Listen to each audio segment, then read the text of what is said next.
Assalamualaikum warahmatullahi wabarakatuh. Apa kabar semua? Saya harap baik-baik saja. Kali ini kita akan mempelajari tentang data di bab terakhir matematika. Fokus kita kali ini, kita akan membahas bagaimana cara mengumpulkan data. Nah, teknik pengumpulan data ya sebetulnya banyak, tapi kita akan bahas 4 poin penting saja, yaitu tes, wawancara, angket atau kuesioner, dan mencatat secara langsung.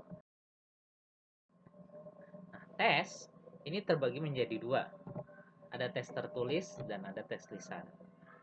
Tes tertulis bisa kita temukan misalkan di ulangan sekolah, ya baik ulangan harian, ulangan atau penilaian tengah semester, penilaian akhir semester, dan lain sebagainya, yang harus diisi oleh si responden atau orang yang akan kita ambil datanya.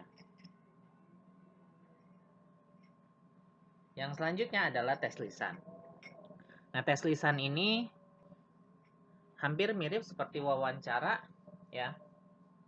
Sama-sama menggunakan list pertanyaan. Namun biasanya tes lisan diambil untuk mengetahui sesuatu, misalkan tes tahfidz dan lain sebagainya. Yang selanjutnya ada wawancara. Nah, wawancara merupakan tadi sama kayak tes lisan,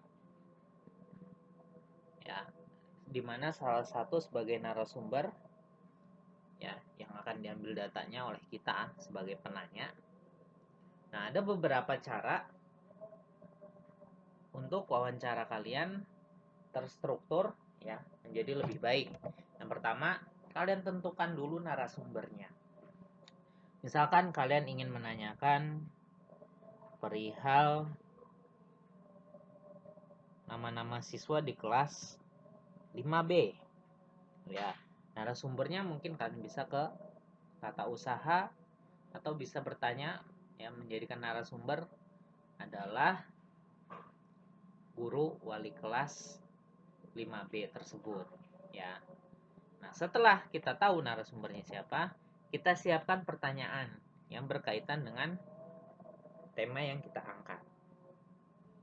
Nah, pertanyaan itu dibuat ke dalam sebuah list, dalam sebuah daftar, ya, yang akan kita bawa sebagai pedoman, sebagai tunjuk apa saja yang akan kita tanyakan saat wawancara. Dan yang terakhir, setelah selesai wawancara atau ketika sedang wawancara, ya, jawaban dari si narasumber kita catat supaya saat penyajian data yang telah kita pelajari minggu lalu lebih mudah, ya. Selanjutnya ada angket, ya sama seperti tes tertulis tapi tidak dinilai, ya. Angket itu biasa berisi pertanyaan untuk sebuah tema, misalkan tadi ya, untuk misalkan makanan untuk berbuka puasa kesukaan kalian, ya.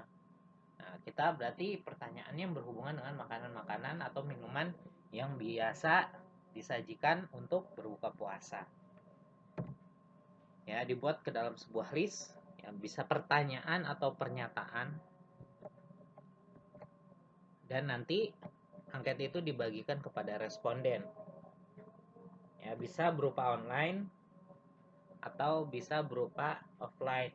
Biasa kalau offline ini di print ya dalam beberapa lembar kertas terus dibagikan.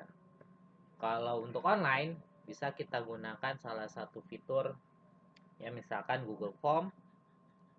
Nah, nanti linknya kita sebarkan kepada responden.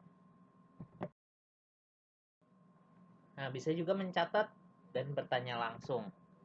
Ya, biasanya hal ini dilakukan untuk hal-hal yang sederhana, jadi tidak perlu membutuhkan atau menggunakan list pertanyaan, ya, karena biasanya pertanyaannya ini cukup singkat.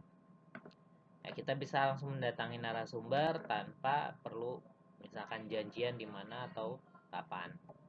Dan yang paling penting dicatat di dalam sebuah catatan, ya, misalkan buku. Terima kasih, semoga bermanfaat. Kurangnya saya mohon maaf. Assalamualaikum warahmatullahi wabarakatuh.